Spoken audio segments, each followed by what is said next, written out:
Good evening, everyone. So I hope everyone can hear me okay. So my name's Chris. I'll be the one leading the session today.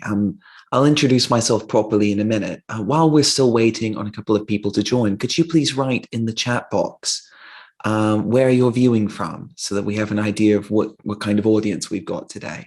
We've got some people viewing from Kiev, from Lviv, from Mariupol. Okay. From Romania. Wow. Okay. International audience today. Zhytomyr. Some more international guests from Lithuania. Wow. Lovely to have everyone here. I see some familiar names popping up amongst the participants as well. Always good to see familiar faces there.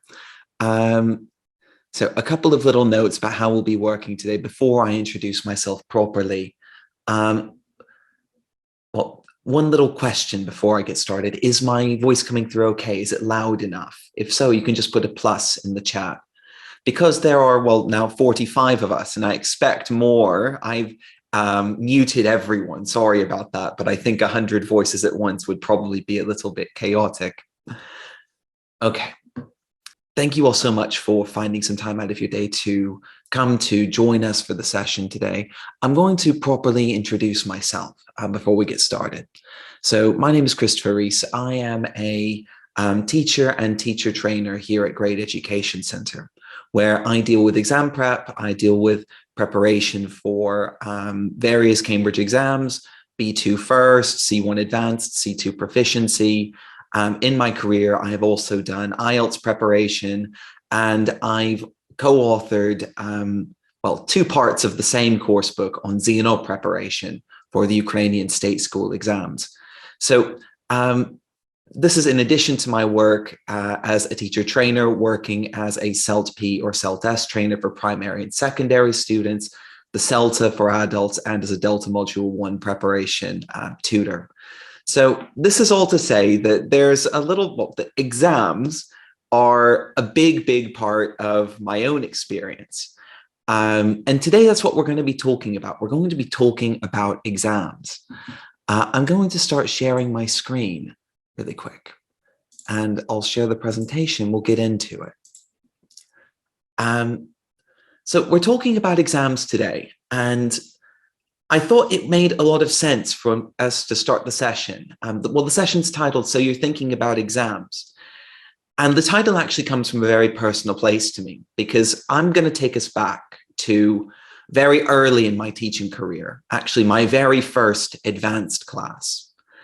And I remember that very early in my career, I didn't know very much about these exams, about what international exams were, what tests people take for English, until in my very first advanced class, I had a student, his name was Pasha, and he came up to me and he said, Chris, I need to take this test. I just got an amazing new job, but they want me to take a test so that I can, to check my level of English. I said, well, okay. Like, where's the test? He said, well, the thing is, it's called the IELTS. Until this moment, I had never heard of the IELTS. I don't know what box I had been living under, but this was my first experience. And I remember the process of going through, of figuring out what the exam was, of training him for it. So the aims of this session are really to walk us through, what kind of exams are there? Why might students take exams? Why might I take an exam if I'm a student? How they're different from each other a little bit, how they can benefit us, and some points at the end, how we might, in a general sense, go about preparing ourselves or learners to take exams. So let's go ahead and get into it. We're going to start by clarifying something, which is, what exactly do we mean by an exam? Can you just type into the chat box, what comes to mind when you think of an exam? What's the first word that you think of?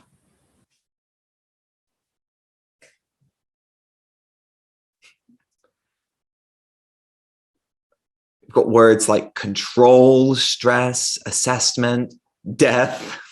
Some of us have far more positive experiences and associations than others.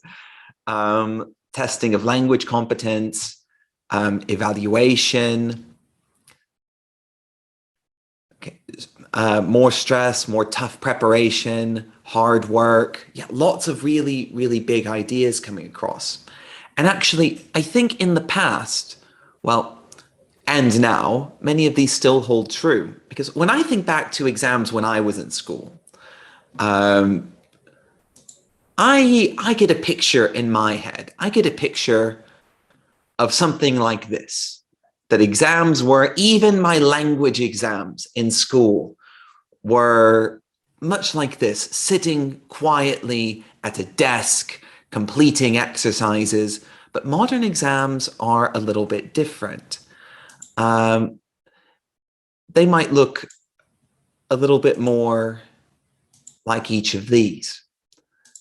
Because modern exams, they tend to be more comprehensive tests, things that focus on skills such as reading, writing, speaking, and listening, as well as the more traditional vocabulary and grammar. But when we talk about exams now, we also often discuss exams that are internationally accredited and standardized. So this isn't the test that your high school teacher is giving to you. This is something which has been researched and designed very carefully to make sure that, well, in short, it works and is effective.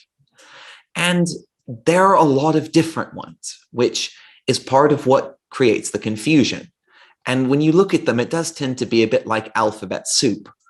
We've got things like the IELTS and the TOEFL, which people very often take for international academic studies or to get better jobs. You've got Cambridge exams, which often meet requirements for immigration and professional work, and very often academic study as well. And you might have methodology exams, such as the ones which teachers can take, things like the TKT modules or the teaching knowledge test or the Delta module 1, which is also assessed via an official exam. And this isn't even taking into account things like in Ukraine, our national state school exams, things like the CELT-P, ZNO, which the students have to take as part of their usual studies. And in every country, I'm sure there's something rather analogous. There are usually some state-controlled exams for language. So exams, even if we do think they're stressful, they're very much a part of our life. But now they're much more practical and really more focused on the language than they were before. Then why do we take exams actually? What's the actual benefit? Well, it depends on who's taking it. If we think about younger children who might be taking exams such as the Cambridge Young Learners exams, well, when I teach kids, when I teach primary especially, the parents very often ask me, why should we take an exam like this? How can an exam benefit my kids? Well, for children, a positive experience in testing can often build confidence. And it's also proof for the parents that what we do is working. The parents have a certificate independent of our school and our center and of me that says that what Chris is doing is working, or whatever we're doing is effective, and it's been judged by someone else. But these aren't the only people who take exams, because, well, our teenagers, they also need to take tests. And, well, the experience of taking and successfully dealing with a test can also build their confidence, and it still provides proof for the parents who, especially if you work in a private school or with your own students, are usually the ones paying for their classes, not the teenagers in most cases. But they also may need to take exams to fulfill their school or university requirements. Many students, by the time they graduate high school in many places, need to demonstrate either a B1 or a B2 level in a foreign language in order to enter university. Finally, well, we also might take exams as adults. And they might give us confidence and proof of our level. We also might be looking at university entry or entrance into a master's or a doctoral program, which may have a language component. Or we might be looking for professional development. Maybe I need a certificate in English to get that promotion that I want, because that promotion requires me to communicate with an office located somewhere abroad. Or maybe I work as a teacher and I want to develop professionally myself. Or finally, in many cases, things like things like fulfilling immigration requirements. One such example, I might be getting the country a little bit wrong, but I know that for migrant farmers, who are typically not the people who we associate with language exams, but for migrant farmers, they're very often required to show an A2 level of English in order to get these temporary work visas. So very often you'll have people sitting Cambridge A2 key for this exact reason. They're farmers, but they need to get this visa so that they can work abroad. And there are several other examples of this, things like marriage visas, work visas that need to show a certain level of language. So this is why we might take an exam. But even then, even once we've got, we know that we can take an exam, we've even got some motivation, we might be a bit curious as to what our options are. Because as we said before, this can be alphabet soup. Well, two of the biggest and the most famous things that most of the teachers here will recognize, things like the IELTS and the TOEFL. As we said before, these are the ones which are generally associated with academic study and some professional requirements.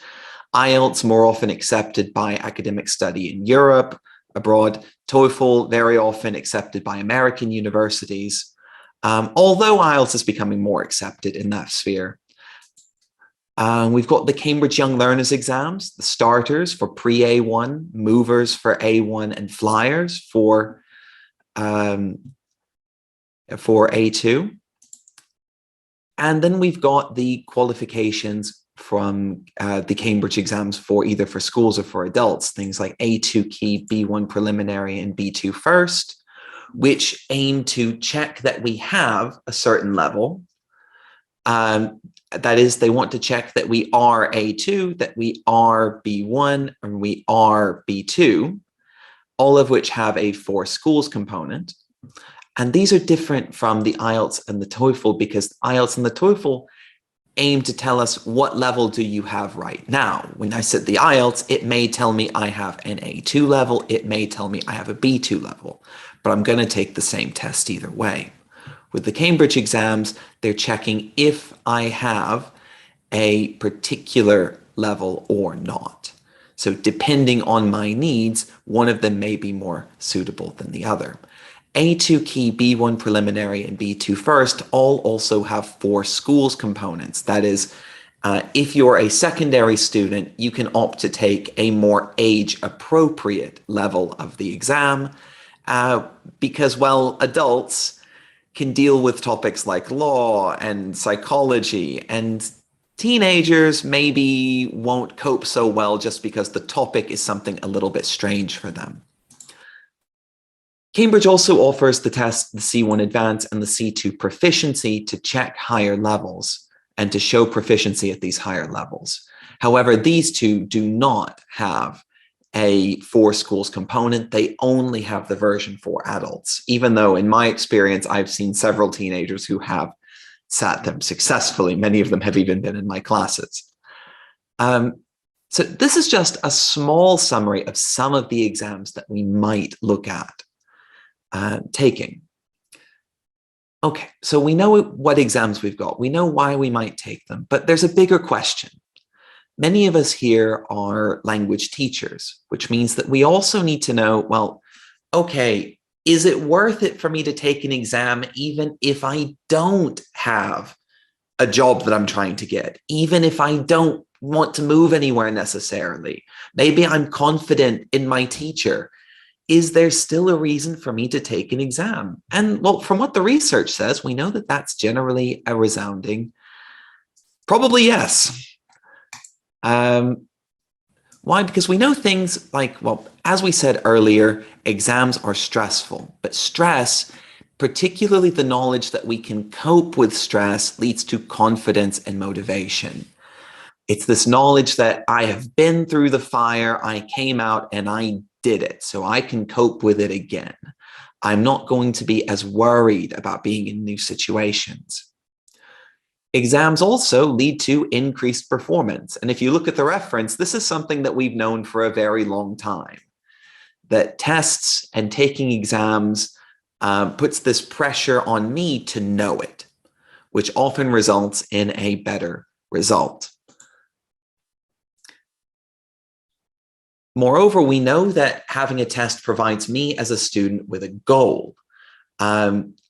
Particularly, this goal is something which is performance-based. I need to go in and I need to do the exam. I need to perform on the exam appropriately, which is something that John Hattie in his research found led to more effective learning. That goal setting in general is helpful, but specifically goals based around concrete things that I can perform and do are even more helpful.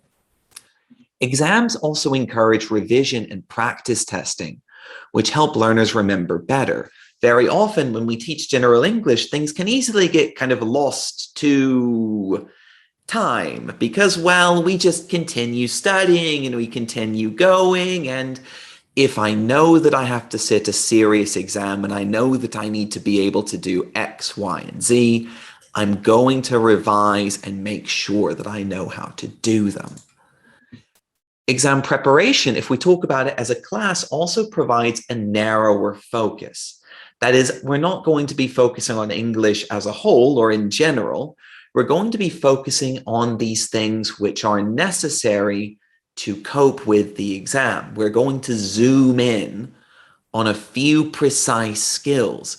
If I'm taking the IELTS, that means I'm going to have to zoom in, if it's IELTS academic, on how to write an academic essay.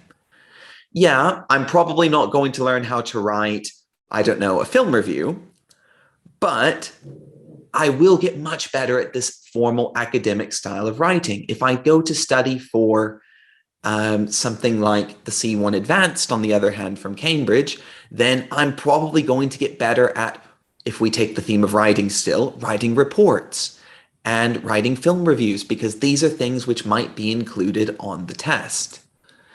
And narrower focuses, what we know as well, lead to higher performance. This is concentrated practice, essentially, of a few key themes. Well-designed exams can also lead to what we call beneficial washback. Now, this means that what the students are asked to do on the exam reflects the way that they have to do things in real life. If it's a well-designed exam, it will be training and rehearsing and practicing the same skills that they would use to live out their daily lives when they use the language that they're learning. Now, this does also come with a big but, which is that not all exams are well designed and that not all exams maybe reflect real life as well as could be. For example, an exam which lacks a speaking component may lead some teachers to put less of a priority on developing learners' communication and speaking in preparation for it, which isn't really great. Our learners come to language classes to learn how to communicate. And if we ignore one of the things that they came to learn how to do, that's not the best thing in the world. So we do need to be very careful as teachers to make sure that we're not ignoring things which are very important only because they're not being tested directly. And lastly, exam preparation often leads to more and more specific feedback during the process of preparation. To give you an example of this, here's an example before we show the examples, that this feedback as well being one of the biggest things that leads to learning, doing something and getting feedback on it. Anyone who's taking a dance class or an art class knows that that moment when the teacher comes in and corrects something is very often the part you appreciated the most from the lesson, especially if it's done in a sensitive way. To give an example of how feedback for an exam class might be different from what you might get in a general English class, here's an example of a letter which one of my current CPE students produced. Now, of course, it's going to remain anonymous. Here, though, you can see some pretty standard things. You can see corrections, suggestions for improvement. This so far is how we might mark any letter that was submitted to us as part of an English class. What you don't see is the additional feedback. The other things they were told, that, yeah, they fully covered the prompt, that everything they've given is relevant to the task. Suggestions for how to provide complex ideas more effectively. Suggestions for how to organize their text better.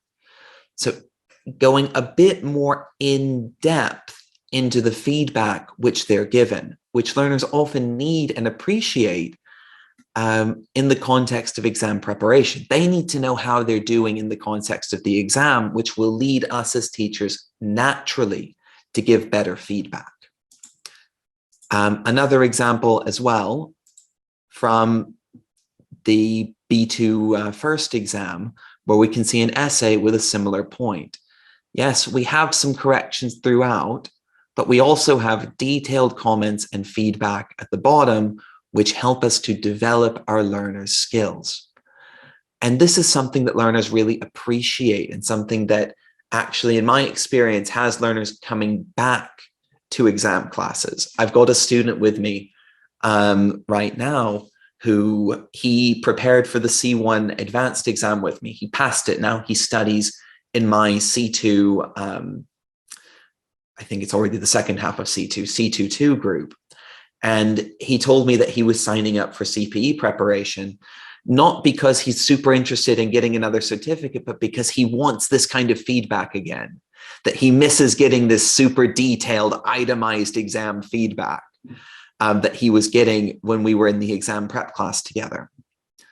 So there can also be benefits for teachers themselves of taking exams. For example, when teachers themselves go to sit a language exam, this gives them the chance to refresh and deepen their knowledge. It gives them the chance to be on the other side of the table. They're not giving their knowledge, but they're getting new knowledge in the process, which many teachers appreciate. It could be for the point of maintaining or gaining professional certifications. Qualifications like the CELTA, for example, require a C1 level if you want to take it. And being able to show this and making sure you've got the level for the course makes your life a lot easier, because many of these professional courses are challenging enough on their own, even if you don't have to worry about the language. It can also give you a chance to specialize. Teachers who have taken a lot of exams and who deal a lot with exams often find themselves specializing in exam preparation, which, well, is something which is becoming more popular, especially with more and more students needing to meet requirements for things like university entrance, and more companies asking for proof of English level at jobs. It can also be a chance to motivate your learners. To give a personal story, this example is not mine, but this is my wife's. My wife is also an English teacher, and English is not her first language. And I think a long time ago, she sat the C1 advanced exam. After she passed it, she displayed, like we would all do, displayed the certificate in her office. And at that time, she had a kid who was about 11 or 12. His name was Kirill. And he was very difficult to motivate at that point in time. Just typical 11, 12 years old, not motivated by anything. Anyone who's worked with this age group can sympathize. Until one day he looked up at the wall, he saw the certificate and he goes, "What's that?" So my wife proceeds to tell him. And then she says, "Do you want one?" Fast forward about 5 years later, the kid's already passed the FCE, or the B2 first exam. I think with either a B or an A. I seem to remember the marks being quite good. And he's already even taken on students of his own, or he's starting to get into tutoring his friends, things like that. So this can be the chance, this can be something very motivating. And it also is a chance to provide proof of your effectiveness, that you've got this concrete proof on the wall of, look, I know what I'm doing. I know that what I do works because, look, here's my evidence. Okay. So we've talked a little bit about exams. So then we've got another question, which is, okay, Chris, you've sold me. I'm ready. I'm interested. I want to do this exam prep thing, but I've never done it before. So how do I start preparing myself or my students to take an international exam? What are the steps? Well, here, I'm going to break this down into 4 steps. And this is going to be mostly aimed at people who don't deal much with exam preparation now, but are interested in it. That being said, those of us who do have some experience with exam preparation will also benefit because it's always good to revise the fundamentals. So step 1 of preparing for any international exam or any exam in general is learn the format of the exam by heart. That means, well, this means that we may need to read assessment guides, exam guides, and published materials, which are often available for free on the websites of particular exams. If you Google IELTS, you will find very quickly the IELTS website where they will explain everything. The same thing for Cambridge exams, the same thing for almost every exam. And these are worth reading. YouTube can also be a good resource for examples of speaking tests, but one big but here, I would say, is to stick to official materials, at least at first. This is because you can see a lot of kind of word of mouth rules floating around the internet. Videos like, use these 5 phrases to get 7.5 on IELTS. And one look at the assessment criterion for the IELTS exam will show you that that's not exactly how that works. Yes, showing good vocabulary is important, but it's a bit more complicated than that. So beware of these kind of word of mouth rules from people that you might see floating around the internet. Trust more the official sources and the official recommendations. When we talk about learning the exam format by heart, this means we need to make sure that we know the answers to these questions. How many tasks are there? And what are they? That is basically, what do students have to do? How many tasks are there in each paper? How many papers are there? How long do learners have for each task? This could be knowing how long they've got for the paper overall. For example, that on FC, reading and use of English, they have 90 minutes. This could also be knowing how long they should spend approximately on each task. Is it okay to spend 7 minutes here? Can I spend 10 minutes here if I need to? Maybe I can even spend 15 minutes. Or if I've been doing it for 5 minutes and I'm stuck, should I just move on? We need to know this, and the answer is going to be different from task to task. We need to know how each task is marked. Now, this is really directly most important for things like writing tasks or speaking tasks. What are the examiners looking for to mark a good piece of writing or a good piece of speaking? Because as you go from exam to exam, you'll see that criterion can be quite different. From, for example, the IELTS to Cambridge exams to things like the Ukrainian ZNO, they can be very, very different. But in many ways, they'll also be quite similar. This can also be true for even things like reading or listening tasks. For example, if they're asked to write down words in a listening task, do they have to spell the words correctly? If they do, then maybe it's worth teaching them to check their spelling before they hand in their paper. If they don't, well, maybe it's not so important. Is it possible to get half points? Is it not possible to get half points? These little details can affect how they need to go about the task itself. And lastly, what are some common mistakes that students will make in each part? A really bright example of this comes from my experience preparing learners for the FCE, the Cambridge B2 first exam. And in the first task there, they're given an essay to write. They're given a question at the top, and below they're given some points to talk about. For example, should your cities have more public transport? Talk about cars, pollution, and the third point, your own idea. And very, very often when I read my students' essays, they'll have a beautiful introduction, followed by a lovely description of the first point. Then the second point is somehow even better than the first one. And then they forget completely about the third point and start losing marks left and right because they just forgot to write about something very important. Or another area when it comes to tasks which involve letter writing, they very often forget to finish their letters with something like a yours sincerely, much love, yours faithfully. They just forget about it. Knowing what common mistakes learners can make in each part means that you can teach them to check for these things. You can give them checklists to know what to look for. And when you're assessing their work, it will also give you a list of things to look for first, to let them know what they're doing, what they're not doing. So this is step one. Step two has to deal with, well, if we know what to do, we need to know how to do it. That is, we need to think about how to teach the learners to perform the tasks quickly and efficiently, because even though these are tests of their language ability, there's very often much more involved in completing the tasks than just their knowledge of grammar and vocabulary. Having a strategy or two or even three to help learners cope with each task can be helpful because learners are all different. There is no one-size-fits-all strategy that will help students learn. I'm going to give an example of this from Cambridge B2 First preparation,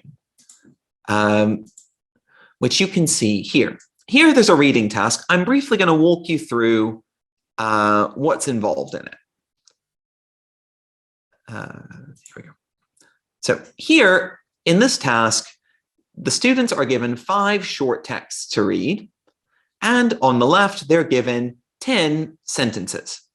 For example, which text talks about feeling satisfaction that someone's determination gave them better performance, the problem of having to wait for conditions. They need to match each of these sentences to one of the texts.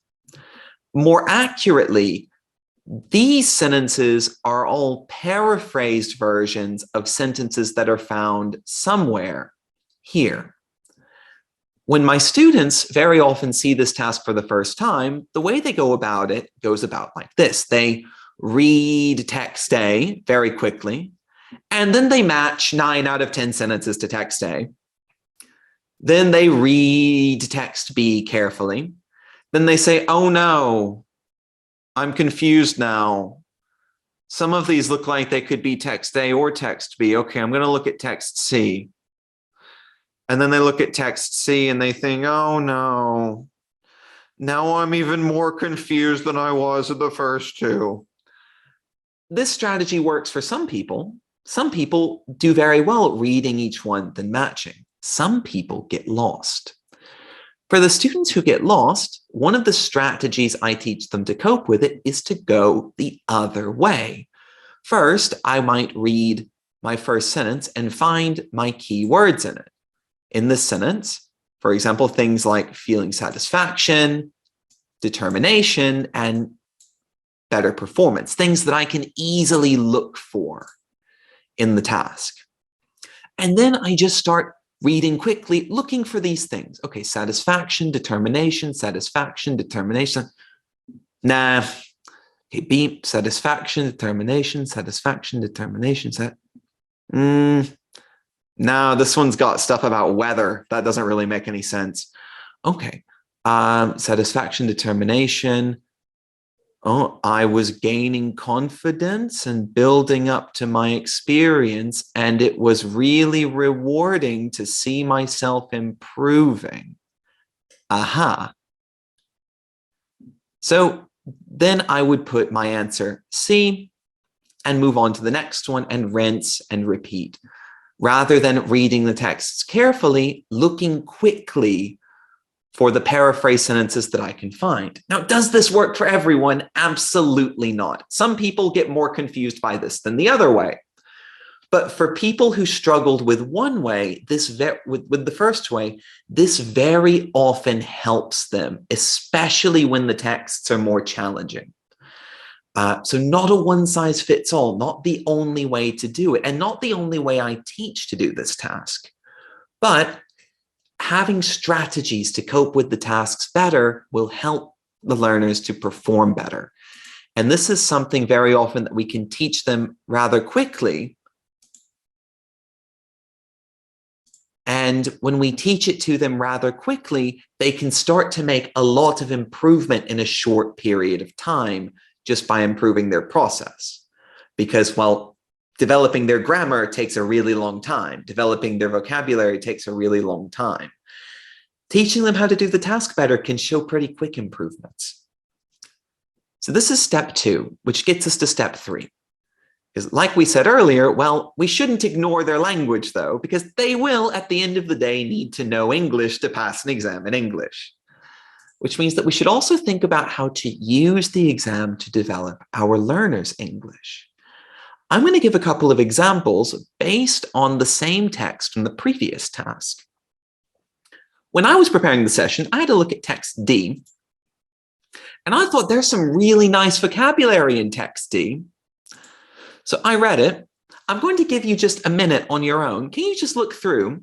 Think to yourself what words might be missing in each. People saying there are no missing words. We might be surprised. So I'm going to show you some of the answers. We'll let you compare your ideas. Now, if I'm completely honest, I couldn't have come up with some of these. Like I would like respect grew, respect, but respect blossomed before.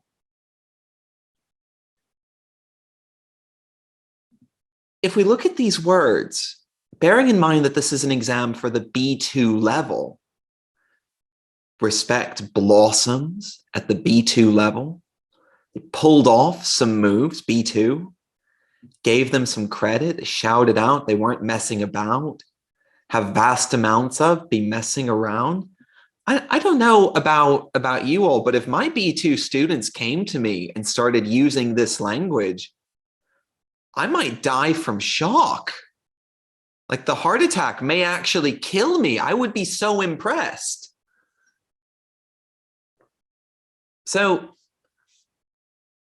but the thing is, it's a B2 test. It's right there. I didn't have to go. I didn't have to find it. I didn't have to open a course book. I didn't have to, it's all right there. All I have to do after we read it is do the same procedure, gap it, give it to my students, let them try to guess. Because even if they don't get the exact word, they'll probably get something which is pretty close. I mean, if they say respect grew, and I go to respect blossomed, well, they got the main idea. I can take it from there. I can teach them the rest of the way. I can ask them a couple of questions, things like, did it grow a little bit or a lot, positive or negative? I can ask more questions to clarify this. And then we can go into practicing, personalizing, encouraging them to talk about their own experiences, the things that we would typically do in a vocabulary lesson. So this is how we might exploit the text for vocabulary, but we can also exploit it for grammar. I'm going to look at a different part of the text for this, though. I'm going to have a look at text E. When I was preparing the session, I was reading this text and I thought, ooh, wow, for B2, this would be a wonderful text to work on some grammar. Have a look through it. Any ideas? You can type them in the chat. What grammar I might want to teach with this text?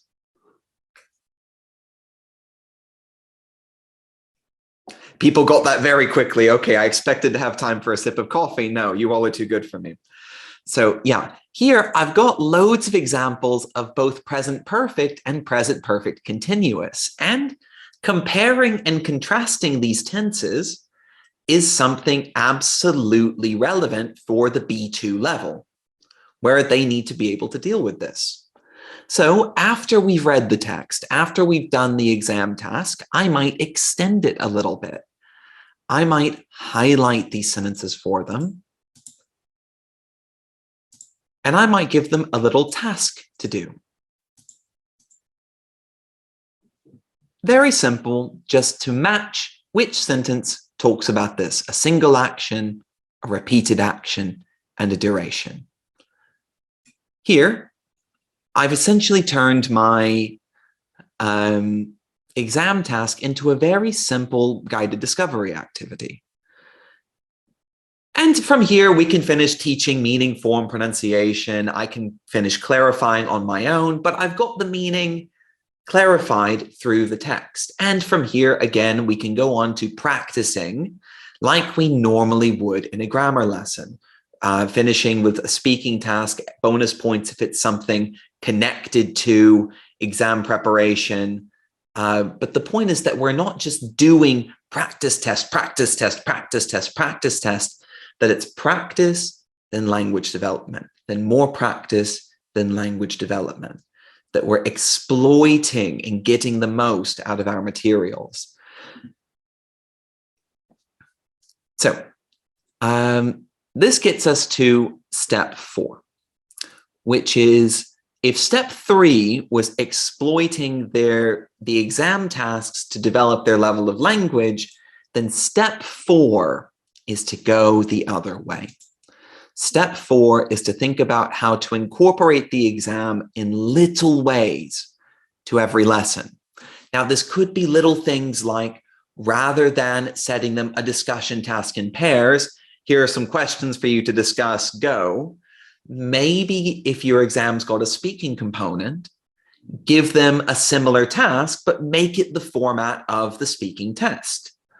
For example, if it's Cambridge B2 first, or I think even B1 preliminary has this now, this spidergram, where they need to talk about pictures that they can see, why not give them a speaking task in that format instead? Is a lead into your lesson or to summarize their ideas after reading and listening. Or another way that we can do it is via our feedback. Here's an example from my C2 Proficiency class. And C2 Proficiency is always a real pain to prepare for because the students are so smart, so clever, they know so much already. Figuring out what to do with them is always the biggest nightmare. So one of the things that we can do, well, when I was monitoring them, while they were working, I collected some examples of their language. That's something that often detracts from their travel experience, is having to, since I finished school, I've understood that I've managed to widen my circle of acquaintances, okay. That there's a range of different cosmetics and that's why I can't find the exact one I need. Actually, nothing to correct in these sentences. They've already produced rather good language at this point. But good doesn't mean we have to stop, because we can still pull a bit of exam practice out of this. In order to get the exam practice, I needed to do something. I needed to paraphrase these sentences. So I've called it an upgrade here. I'm not sure if it's really an upgrade. That might be a little bit arrogant of me to say that my sentence is the upgrade, but it is a paraphrased version. That here, instead of something that often detracts, my travel experience is often tainted by having to wake up at the crack of dawn. Well, fine. Since I finished school, I've understood that. Having graduated from school, I've come to the realization that, okay. And for the last one, I can't find the cosmetics I need, thanks to, instead of that's why. So changing the structure of the sentences. So I've almost got it. There's one more little step that I need to do, though, to make this exam prep now that I've got my paraphrases. I'm going to delete some words to make it more closely resemble the C2 Paper 1 Part 4 task from Use of English, otherwise known as a sentence transformation task. What they have to do, they have to complete the sentences with from 3 to 8 words so that it has the same meaning as the first one.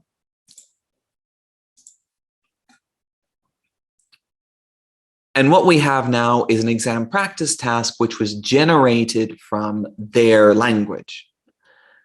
Now, this is something that we can do after a speaking task.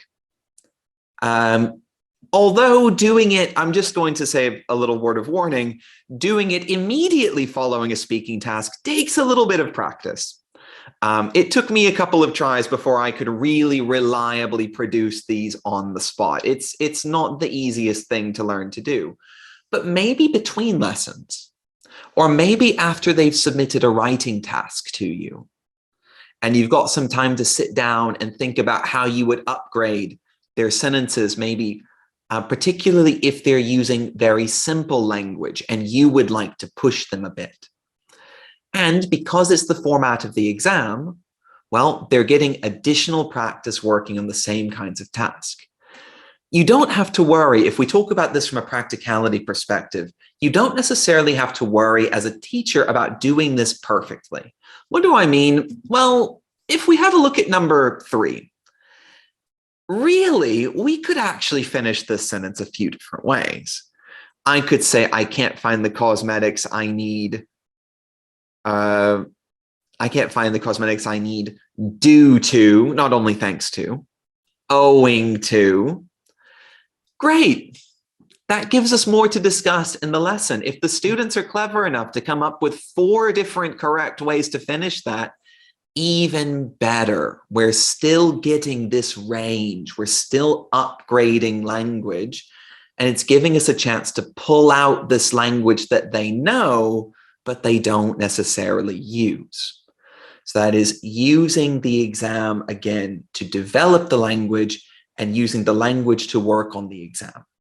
So making sure that everything goes in this nice circle. So where does that leave us? Well, in summary, some of the key takeaways from the session, taking exams, including international exams, does have real tangible benefits for learners in many situations. There is one key point, though, that teachers do need to ensure that their materials and lessons are really encouraging good learning habits and good learning and leading to better learning of language. We don't want to sacrifice things they need in the process of exam preparation.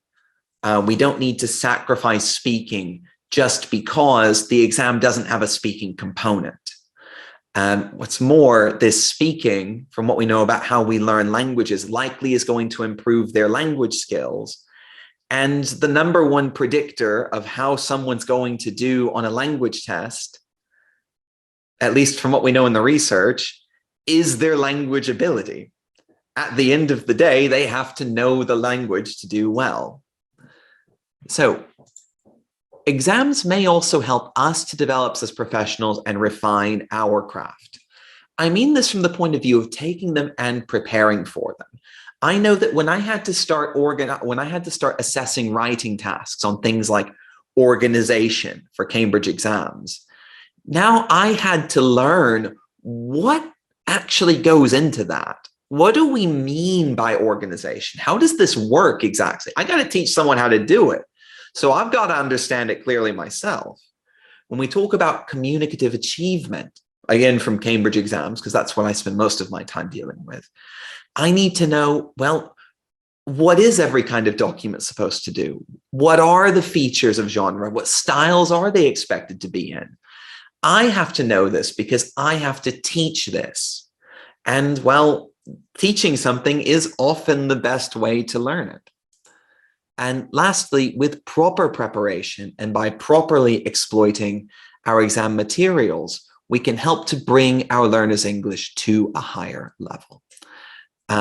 Just to finish off with one last personal example, I remember this was last year. I was fortunate enough to have a C2 class, which is its own challenge.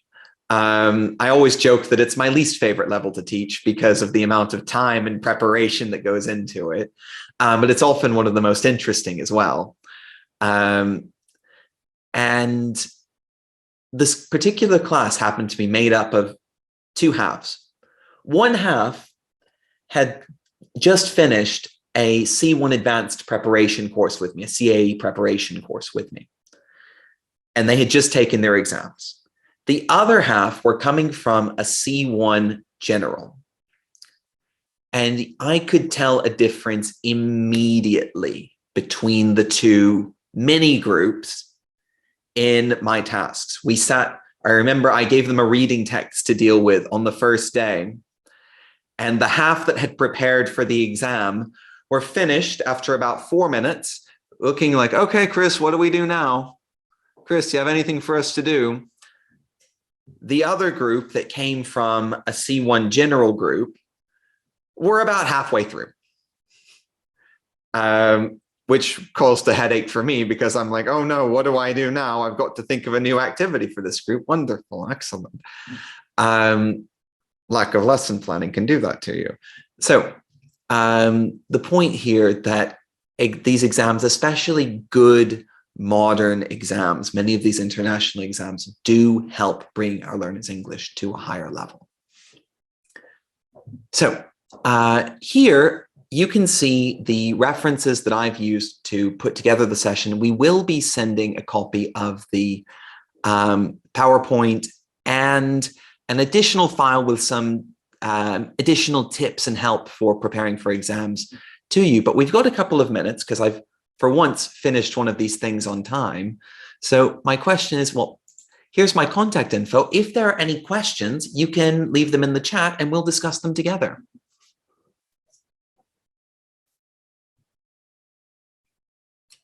I see some thank yous coming in. Thank you all for attending. Again, if you do have any questions, can you prepare for TKT-YL on your own? Right, because I've spent most of my time talking about language exams. Why not talk a bit about methodology exams? If we talk about the TKT-YL, can you prepare on your own? Well, yes, you can. There are a couple of really beneficial books for this. I'm forgetting the name. It's called TKT Prep and it's bright orange. You can't miss it. If you Google TKT preparation book and you look for the orange one, you will find it. I believe there's a copy there for the TKT-YL. It's been a little while since I've done TKT preparation, so I'm a little bit rusty on this. But yeah, it is possible. If you start dealing with, or you start having some problems in preparation, you start feeling like it's a bit too much, well, we do offer TKT preparation here at Grade with people who teach the exam, are very familiar with the exam, and, well, would be more than happy to help. Any other questions? Happy to answer. We've still got plenty of time, so any questions, happy to answer. How did I manage the mixed ability group? I thought carefully about how to group them. I thought very carefully about who should work with who and who had what strengths and weaknesses. I typically deal with my mixed ability groups that way because they were mixed ability, not mixed level. Of course, if it was a mixed level group, like we sometimes see in things like IELTS preparation, where some of the learners may be looking to get a C1 result, 7.5, something in this area, and some of them may just need a 6.5, 5.5. You might end up with a mixed level group. The answer for the mixed ability group, I thought very carefully about how I was grouping them, and I tried to stage in as much collaborative pair and group work as possible in order for them to all take advantage of everyone's kind of different areas of knowledge. But this is more or less how I teach in general. Regarding something mixed level, like this IELTS preparation, for example, in extreme cases, you might have to teach 2 lessons at once. It's not the nice, pretty answer. That's the uncomfortable truth answer. It's something that I've had to do in my career, teaching 2 simultaneous writing lessons, which were similar, but because they were different, levels, that one needed academic, some needed general, it might just happen that due to the needs of the groups, you might need to run 2 lessons at once, which is its own challenge. Some questions about copies of the presentation. Yes, we will be sending out the slides from the presentation, and we will also be sending out a little extra goodie for you all as a thank you for attending. Well, any other questions? We've still got a few minutes.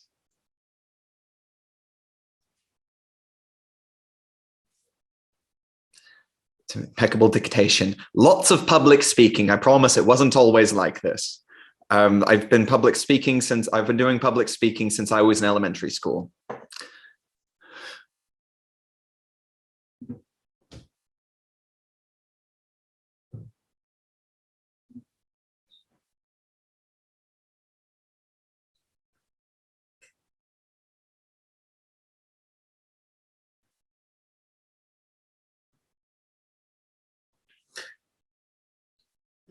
All right, so we got a question that just came in, how to fight this imposter syndrome. I know what you mean.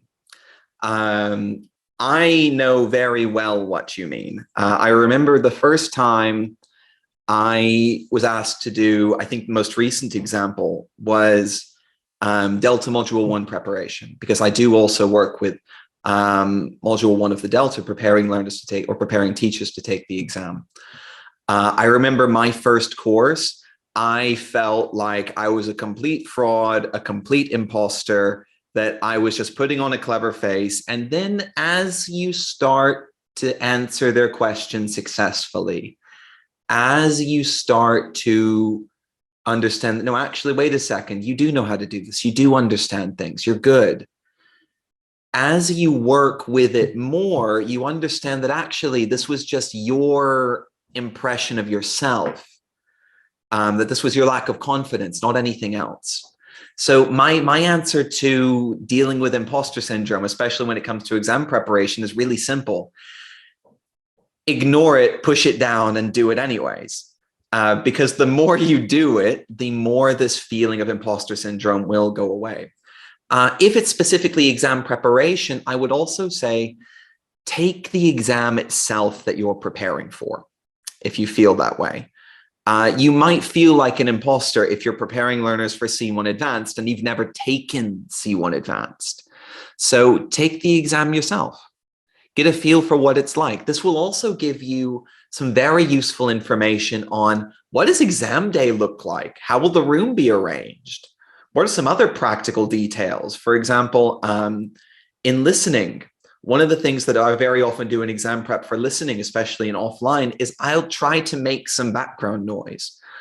I'll try to shuffle my papers loudly and walk around and do all these things that you're really not supposed to do during exam prep, but there's a reason. Because when you sit a listening exam, this was my experience every time I've taken one, everyone else taking the exam is annoyingly loud. That all of the other people shuffle their papers and they bang their knees against the table and they make this screeching noise when they erase. So training the learners to deal with this, and this is something I would never have thought of if I hadn't taken an exam myself. So this would be the other solution. Will we be posting this onto YouTube? I have no idea. I imagine that we'll be sending the recording. To be honest, I don't know. Good question. Managed to stump the speaker. All right, I think we've got time for one more good question.